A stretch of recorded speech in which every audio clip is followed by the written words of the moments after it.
Shalom. Yeah. It's ever so tempting to follow on what some of the speakers have been saying, but I'm going to resist the temptation because I've prepared something and I'm not going to throw away what I've prepared.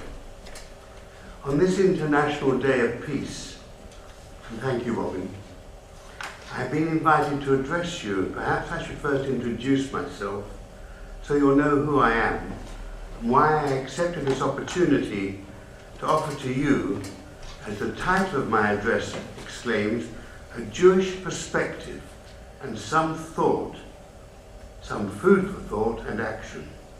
I speak as an individual. I am a Jew, a British Jew, affiliated to a grouping of synagogues which fall outside of the Orthodox community. On matters of interfaith, I'm very privileged to represent a broad, if you'll pardon the expression, church of Jewish thought.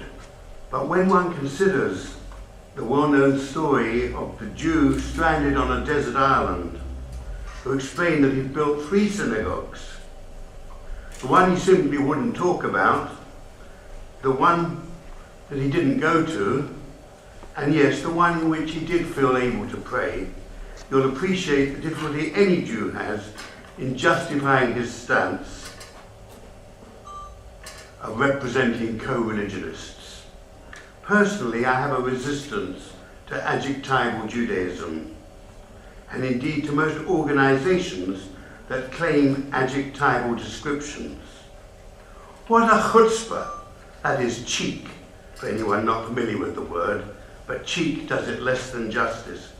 For any group, and a group of Jews in particular, to declare themselves, yes, themselves as Jews for justice, or Jews for peace. Justice and peace, my friends, are fundamental to the Jewish religion, as they are, I'm sure, to the Muslim religion, and to most religions. I would almost hope all religions. And whilst acknowledging that there may be exceptions that prove the rule, let me assure you that Jews all over the world who have regard for the precepts of their religion are indeed themselves all for justice and for peace.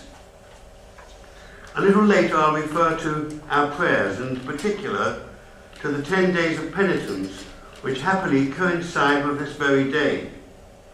But let's recall the words of Isaiah, where the ideal of peace is perhaps expressed in both practical and poetic terms, which have never been equalled. In chapter 11, verse 6, we read, "And the wolf will dwell with the lamb, and the leopard lie down with the young goat, and the calf and the young lamb, and the fatling together, and a little boy will lead them." And later in chapter 32, verse 17, we're told that the work of righteousness will be peace, and the service of righteousness, quietness and confidence forever. Hosea declares, chapter 2, verse 18, and I won't test you on this afterwards, "In that day I will make a covenant for them, with the beasts of the field, the birds of the sky, and the creeping things on the ground." And he continues, "And I will abolish the bow, the sword, and war from the land, and I'll make them lie down in safety." And as to Isaiah chapter 2, surely in verse 4, he expresses our ambition this day when he writes, "And he shall judge among the nations, and shall forge their swords into plowshares, and their spears into pruning hooks," or pruning knives.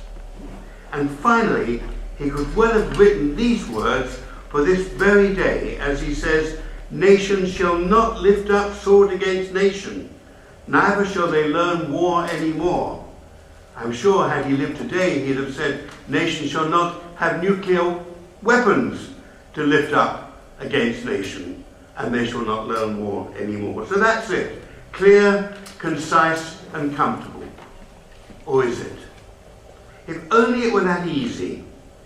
Our combined thoughts today, even I dare to suggest our combined prayers, here and worldwide, in English and in so many tongues, is not going to make it happen. Peace, I put it to you, is a very expensive gift. It has, I suggest, many cheap copies, imitations, replicas, even imitators. The genuine product, the one which we seek here today, and those around the world seek who are like-minded, is simply not available for the asking.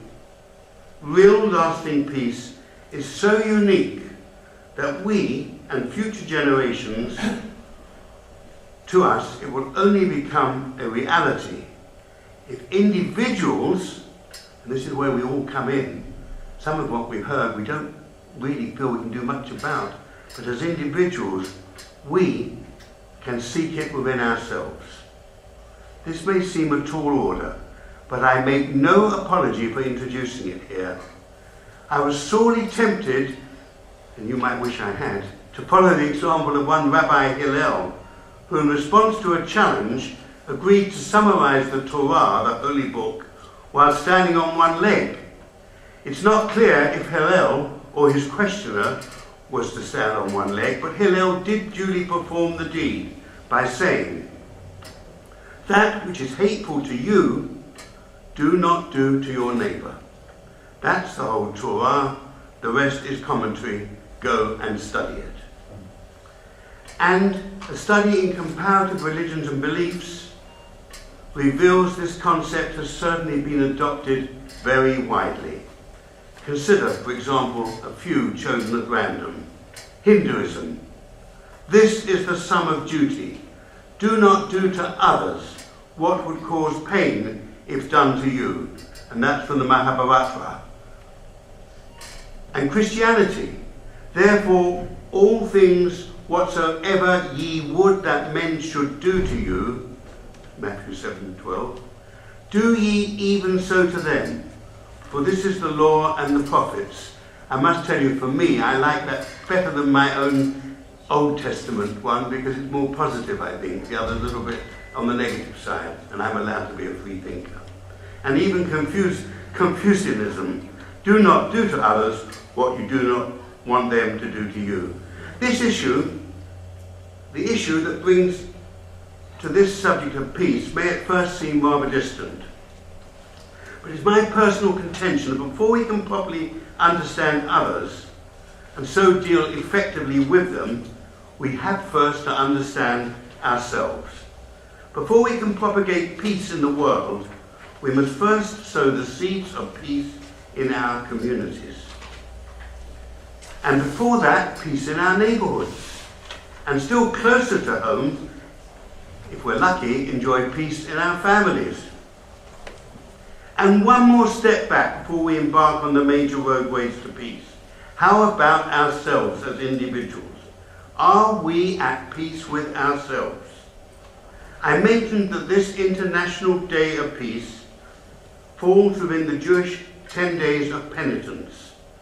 During these 10 days, which commence with our New Year and conclude with Yom Kippur, the Sabbath of Sabbaths, we do not simply ask that as individuals and a people we may be forgiven our wrongdoings, but we recite together the many possible sins of the year past, and more importantly, pledge to do better. I'm sure, however, that like so many New Year resolutions, many are soon forgotten. But the one sin which I have always thought to be most relevant to me, and yes, frankly, to so many, is the sin of omission. It is not about simply what we may have done wrongly, but concerns so much that we have neglected to do. I don't know you personally, but dare I suggest that most of us share that sin. And is it worth reminding ourselves, surely, that we who strive for peace without will do well to seek peace within, if our efforts are to achieve the optimum? When formulating these thoughts, I believed that I might be thinking something original, but not so.